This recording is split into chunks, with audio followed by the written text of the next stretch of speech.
tadidi.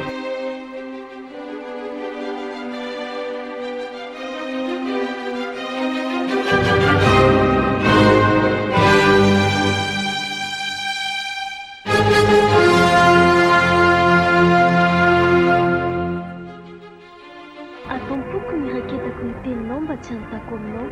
Salama, tsiro ny folo zato, ekeny folo.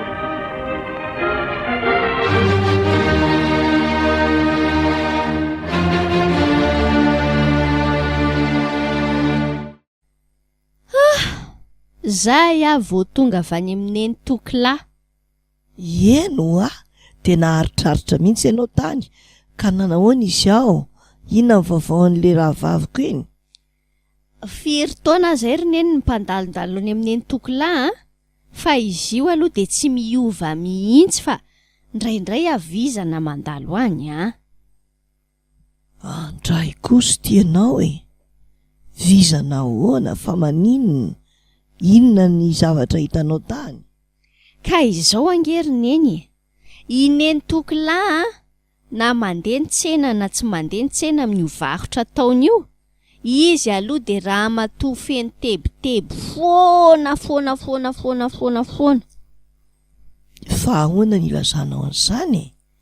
Ka izao ngery neny Tokilahy moa le manao an'io asa tanana io le fivelomany dia miaya foana izy hoe io zao ry tiana de roviana andray vao hiala ato amina daholo reo de izy andray ny vidy andreo de matahotra izy reneny hoe ho fatiny sinoa ve sa inona ny tsena de tsisy aka hono zao reo entandreo de ahoana hono zao reo asa tanandreo de inona hono ny velomany nefa ngiatra am'izay de niay ihany ny tompo ka marina mihitsy zany mampatonga an'izay mantsy efa miparitaka be le entana sinoa mora be de mitebiteby ihany izy.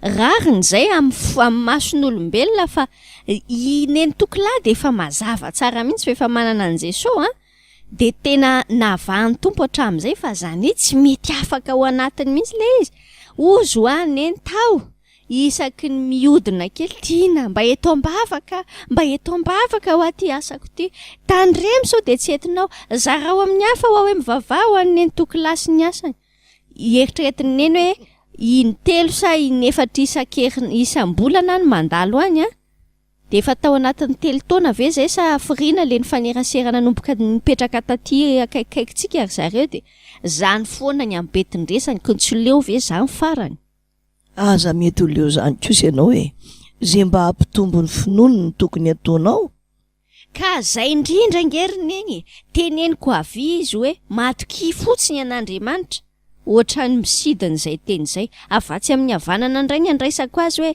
hain'Andriamanitra ny mampisy ny tsena mbola mitebiteby ihany raha matoa ka izao mila mamboly finoana ao anatiny mihitsy ianao atahoany ty mamboly finoana oloarako ny fony zany de sisiako ao inona sisiana hevitra hoe asorony tebiteby sa ahoana ny finoana dia avy amin'ny toriteny avy amin'ny tenin'ny Kristy ozy le teny ao amin'ny Romanina 10:17 zay ka izao tenin'Andriamanitra re anaka apetraka aminy de iny tenin'Andriamanitra iny mitombo ao anatiny manome finoana azy fa ny anao nge teniteneninao kely fotsiny de tsy mitondra an'le finoana le izy tenin'Andriamanitra zahay le andrasako amineny zay mihitsy ny mila teneniko aminy fa tenin'Andriamanitra izy io fa za nge tsy mahita ohatra hoe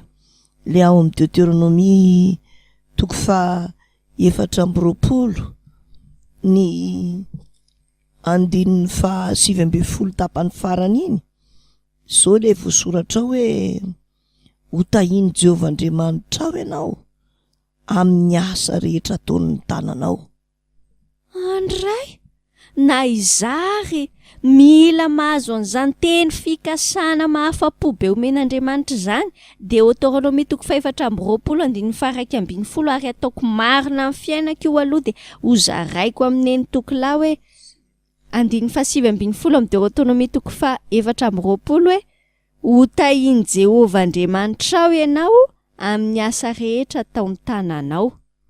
Izay mihitsy e, zay ny tokony ho teny omenao an'ny antoanao. Ho tahiny Jehovah Andriamanitra ianao amin'ny asa rehetra ataony tananao. Deutéronomie 4:7 tapany farany. Rehefa omenao azy zany tenin'Andriamanitra zany hitombo ny finoany ary dia ho tanteraka koa zany rehetrarehetra zany. Satria tongava amintsika arak'izay inontsika raha le zavatra mampitebitebo ny fenonao an-tsaina dia eo dia tongava aminao araka ny inonao fa andao fenona an'ity tenin'Andriamanitra ity. Dia Deutéronomie 4:20 tapany farany. Ho tahiny Jehovah Andriamanitra ianao amin'ny asa rehetra ataony tananao. Ho tahiny Jehovah Andriamanitra ianao amin'ny asa rehetra ataony tananao. Deutéronomie 4:20 tapany farany.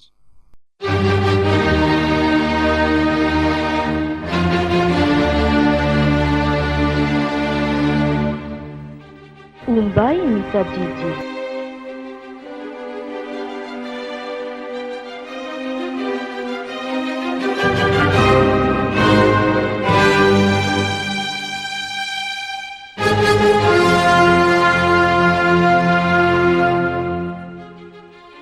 Atampoko ny raketako ny teninao mba tsy hanontako aminao. Salamo 7:20 hatrany 10.